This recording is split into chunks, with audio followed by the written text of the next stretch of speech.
Good evening and welcome to the Ghana Tv9 News Bulletin for Tuesday, September 23, 2025. I'm Madana Doric. In the headlines tonight, TAG praises President Ali's beautification plans, commits to supporting government tourism agenda. Ghana urges restraint at UN. Ambassador Rodriguez Burkett calls on Russia, Estonia to avoid escalation. Gun toting, Charles Young man busted by police. Government greenlight US $6.8 billion Hammerhead project. Diamond businessman nabbed for human trafficking. And accounts clerk in custody as $5 million vanishes from Chika. Now for the news in depth.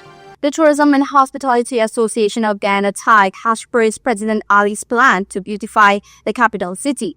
The remarks were made during an interview with Ghana TV9 following the association's meeting on Monday with Minister of Tourism, Industry and Commerce to discuss future plans for tourism sector. More in this Colin Abrams report. The Tourism and Hospitality Association President Mr. Ramkumar praised President Irfan Ali for his plans to beautify the capital city, describing the initiative as a positive step for tourism development. While the association has not yet been formally engaged in the project, Ramkumar said TAG intends to proactively reach out to the government to offer its support. President Dr. Mohammed Irfan Ali has launched an initiative and transformative city revival plan to rescue Georgetown. The initiative will form part of a broader national strategy for sustainable urban development, starting with the capital and its surrounding regions. Well, we have actually been one of the first organization to welcome this initiative. And so we're not going to wait on the government to approach us. We are going to approach the government to ensure that the restoration and the urban development plan includes a huge component is tourism. And I believe the president's vision includes this already. But we are going to work hand in hand with government to ensure that this is being done. And upon assuming her new role as Minister of Tourism, Industry and Commerce, Minister Susan Rodriguez met on Monday with representatives of the Tourism and Hospitality Association of Ghana (TAG) to foster a collaborative working relationship and align strategic priorities for the sector. Speaking with Ghana TV9 News, TAG President Mr. Ramkumar noted that the minister's vision is well aligned with the association's goals for the future of tourism in Guyana. The discussion focused on the minister's outlined initiatives geared towards the advancement of tourism and hospitality in Guyana. TAG presented key issues and proposals for consideration while exploring avenues for partnership in support with the ministry's plans and broader sectoral development.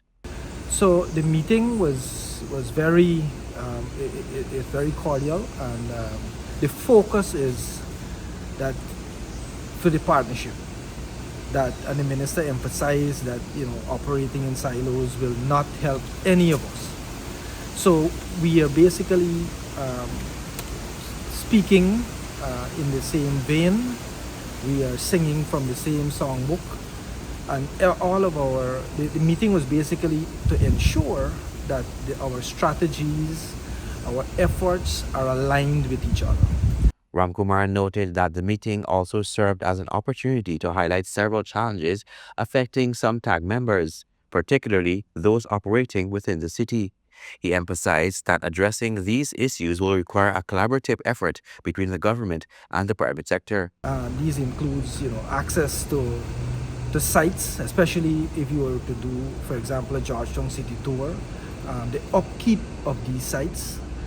And so all of these were very well received, and we are going to work together. So this is not only a government responsibility, it's all of us.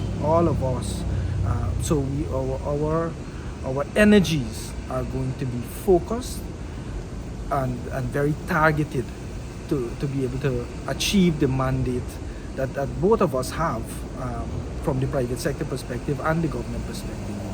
Following the meeting with Minister Rodriguez, TAG expressed satisfaction with the initial engagement and reaffirmed its commitment to strengthening public-private partnerships. The association also emphasized its dedication to fostering constructive dialogue and advancing advocacy efforts in the interest of its members and the sustainable development of Ghana's tourism and hospitality sector. Colin Abrams, Tv9 News. Police have launched a probe after $5 million belonging to the Ghana Elections Commission (GCOM) went missing. Several employees are assisting investigators, but detectives have so far recovered only a small fraction of the stolen cash. The money was reportedly found in the possession of an assistant accounts clerk, whom has since been arrested. The investigation is ongoing. President Dr. Mohammed Irfan Ali joined world leaders this morning for the opening of the 80th United Nations General Assembly, UNGA, in New York. President Ali will address the General Assembly on Wednesday. The president delegation includes the Minister of Foreign Affairs and International Cooperation, Hugh Todd, the Minister of Health, Frank Anthony, and Guyana's permanent representative to the UN Ambassador, Caroline Rodriguez Burkett. Guyana has moved one step closer to becoming a top global oil producer after ExxonMobil on Monday announced a final investment decision for the U.S. $6.8 billion Hammerhead offshore oil project, the seventh development in Guyana's Sabre block, scheduled to start production in 2029. Hammerhead will add 150 barrels of oil per day to national output. ExxonMobil has announced final investment approval for its Hammerhead offshore oil project in Guyana's Sabre block, committing $6.8 billion to the development. The project, revealed on Monday, will feature a converted Very Large Crude Carrier (VLCC), floating production, storage, and offloading unit with a capacity of 150,000 barrels of oil per day. Once operations begin in 2029, Hammerhead will bring total production from the block to 1.5 million barrels per day, marking a significant expansion of Guyana's oil industry. Dan Amman, president of ExxonMobil Upstream Company, described the approval as a major milestone for the country's energy sector. We continue to set a new standard in Guyana, advancing an impressive seventh project just 10 years after first discovery, Amman said. He noted that the collaboration with Guyana's government and the people has fostered a thriving oil and gas industry, creating jobs, supplier opportunities, and sustained investments. So the Ministry of Natural Resources confirmed the issuance of both the Field Development Plan and Petroleum Production License for Hammerhead under the framework of the new Oil Pollution Prevention, Preparedness, Response and Responsibility Act 2025. Officials emphasized that the project will operate under enhanced environmental and operational safeguards, signaling tighter regulations compared to previous agreements. Authorities highlighted Hammerhead's alignment with Guyana's broader gas-to-energy initiative aimed at lowering energy costs and supporting sustainable growth. Hammerhead is expected to deliver major economic and social benefits for the country. Over 6,200 Guyanese are already employed across Sabre block operations, representing nearly 70% of the workforce. The project is anticipated to further boost local employment and supplier participation while increasing foreign revenue and contributions to the National Resource Fund. Industry analysis view Hammerhead as a cornerstone in Guyana's oil boom, complementing earlier projects like Ura and Whiptail, and reinforcing the country's role as a rising global oil producer. Faith Sandy, Guyana TV9. President Irfan Ali has reaffirmed his administration's commitment to transforming Silica City into a global model for sustainable urban development. As part of this vision, the People's Progressive Party Civic PPPC government aims to deliver approximately 40,000 homes over the next 5 years under its ambitious national housing program. On Monday, Housing and Water Minister Colin Crowell emphasized the importance of maintaining high construction standards during a site visit to Silica City, where around 110 homes are currently being built along the Susac-Linden Highway. The visit highlights ongoing efforts to ensure quality and sustainability in one of the country's most visionary housing developments. This is part of what is called Silica City Phase 1, where you have the commencement of the construction of 110 houses and various designs, four designs in fact. And so this is for us to be updated on where we at with the project. According to Minister Kroll, this is the city that has been at the center of President Ali's extensive discussion on national development. Completion of phase 1, 2, and 3 of Silica City. Phase 2 will target specifically the diaspora market, creating opportunities for a diaspora to invest in Silica City.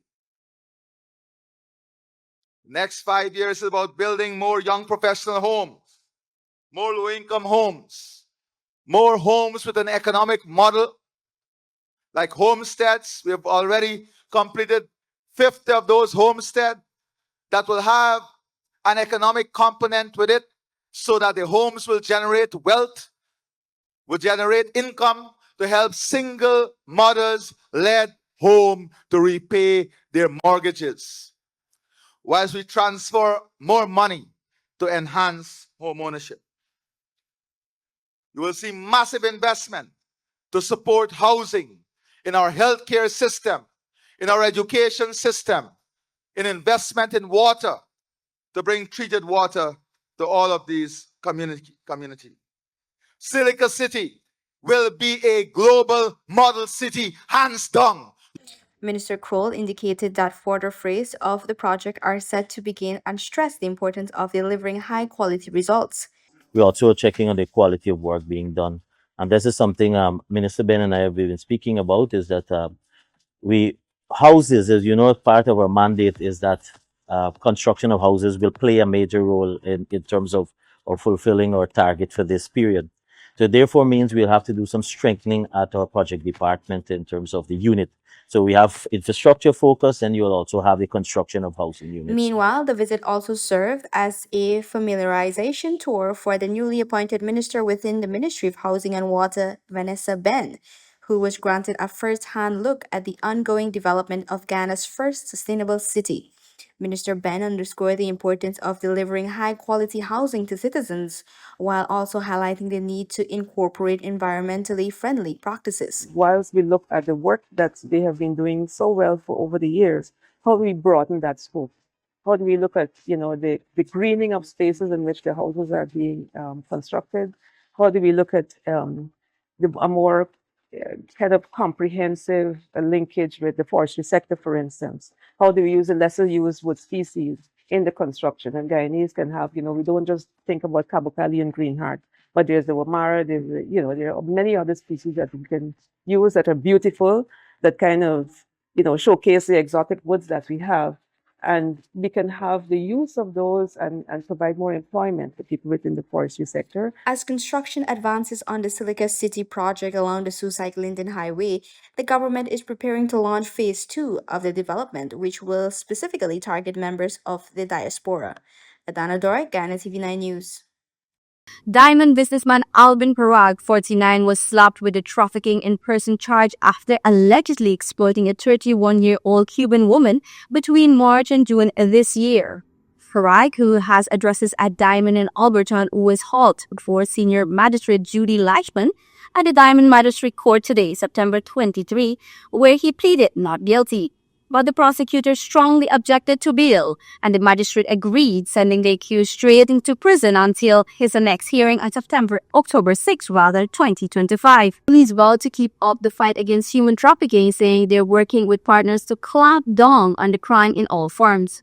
Ambassador Caroline Rodriguez-Burkett, Ghana's permanent representative to the UN during a UN Security Council meeting, has called on both Estonia and Russia to act responsibly and avoid further escalation.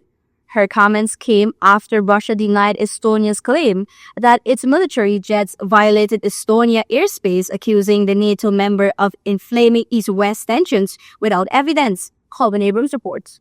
Estonia said on Friday that 3 Russian MiG-31 fighter jets had entered Estonian airspace without permission and stayed for a total of 12 minutes before they were forced to withdraw, in an episode that Western officials said was designed to test NATO's readiness and resolve. In response, Russia on Monday accused Estonia of falsely claiming that Russian military jets had violated its airspace last week, saying Tallinn had no evidence to back up claims and was seeking to ratchet up East-West tensions. Ambassador Caroline Rodriguez-Burkett, in an address to the United Nations Security Council emergency meeting on Monday, said Estonia's accusations follow a pattern by the Russian Federation.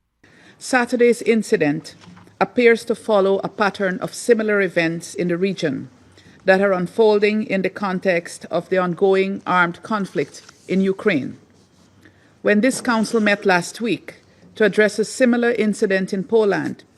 We affirm that the violation of a country's airspace is a serious breach of its territorial integrity and a violation of international law. We also agreed on the need for de escalation and for the states involved to establish the facts and act responsibly to avoid any further escalation of an already dangerous situation. Ambassador Caroline Rodriguez Burkett called for a de-escalation between Estonia and Russia to allow the facts surrounding the incident to be presented and thoroughly clarified. She noted that similar incidents have occurred in the past and warned that such violations are likely to continue unless they are appropriately addressed. Underscored the need for the Security Council to have access to detailed and verifiable information regarding the incidents and encourage the relevant parties to cooperate with the United Nations toward that end. Secondly, Guyana recalls the legal obligation of all UN member states to comply strictly with international law, including the provisions of the United Nations Charter and Security Council Resolution 2788. The ambassador reminded that members of the Security Council have a collective responsibility to find ways and means to de-escalate and must use the tools provided by the Charter and relevant conventions for the peaceful settlement of any dispute between states. On Tuesday, NATO warned Russia that it would employ all necessary military and non-military tools to defend its members as it condemned Moscow for violating Estonian airspace, part of what it described as a pattern of increasingly irresponsible behavior, according to Reuters. Calvin Abrams, Tv9 News. President Dr. Irfan Ali on Tuesday met with incoming president of the U.S. Export-Import Bank, Mr. John Jovanovic, and the White House Executive Director of the National Energy Dominance Council, Mr. Gerard Agin, on the sidelines of the 8th UNGA in New York. A dramatic police operation today ended with Travis Allen of Russell Street, Charleston in handcuffs after cops uncovered a Glock pistol and 2 loaded magazines. The 11:50 hours was unfolded when Rance intercepted an Axio license plate TAS 744 during an intelligence-led stop. Officers searched Allen and discovered the firearm tucked into his left hand's pocket. A black one-strap bag inside the vehicle carried another magazine. Allen was swiftly arrested and taken into the Romville police station, where he remains in custody as investigations continue. And finally, in tonight's newscast, newly appointed minister within the Ministry of Housing, Vanessa Ben, says she is committed to continuing the strong foundation laid by her predecessors while bringing her own expertise, environment, and natural resources to the housing sector. She made the remarks during her appearance on the program Beyond the Title. Minister Ben reaffirmed the government's priority of ensuring every citizen has access to adequate housing, secure land titles, and sustainable communities. She also underscored the importance of addressing the challenges posed by unplanned settlements on reserve lands. Well, the concern always of our government has been to be able to ensure that our citizens have adequate housing. Yeah. It was heartwarming for me that experience last week to be part of a very simple ceremony to help 11 persons to have homes of their own, and homes that are comfortable, that are affordable, and this is a safe space for themselves and for their children, and has scope for expansion. Correct. There's so much that the ministry has been tasked to achieve, and that kind of human interest story, that experience in meeting single mothers, persons who have been, had a little humble abode, but now can have somewhere that is a step up. Right. And has scope to expand. Mm-hmm. And speaking with them, I remember that one home where we were, the lady had a soursop tree that was fruiting and that kind of thing, and children having a safe space. So these are very good things. And the regularization of areas that are those kind of informal communities, helping persons to have title to their land. Drawing on her background in environment and natural resources, the minister outlined her vision to integrate green infrastructure and biodiversity-friendly design into housing developments. This includes safe playfields for children, cultural features within schemes, and more tree planting in collaboration with the Guyana Forestry Commission. Because of my background in the environment and natural resources and so on, it is my intention as well to see how we can integrate the aspects more of looking at how we have green infrastructure, how we're mindful of protecting our biodiversity, how do we integrate these kinds of things? Because, for instance, you have the young professionals housing scheme. So young professionals meaning, young people who are their working lives, their careers starting, in the process of starting families and so on, and how we not only think of house lots and the provision of these house lots and having enough and more to meet current needs, but how at the same time we integrate play fields, we ensure that there's space for children to climb trees and those kinds of things. Minister Ben said she is excited to take on the role and looks forward to seeing Guyanese family thrive in safe, sustainable, and culturally rich communities. Adana Doric, Guyana TV9 News.